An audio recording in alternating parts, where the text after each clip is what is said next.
Yeah. So then, what else did we have on the agenda? We were going to talk about rates and tariffs. The tariffs, I don't think is really going to make that big a hill of bean difference.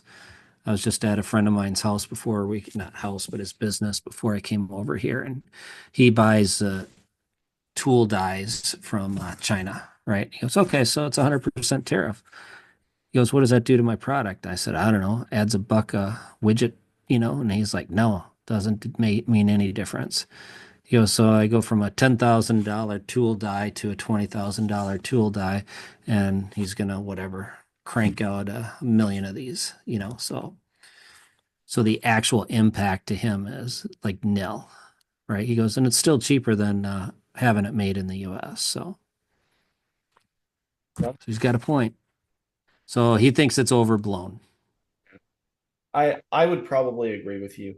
So the first aspect that I thought this would drastically impact my business is on the investment front. So I do some land home packages, which basically means I put a double wide mobile home on a lot, sell it as a permanent foundation house to a FHA type buyer. And I talked to my dealer, and he's like, "Oh yeah, the price just went up by $1,000 across all the product lines."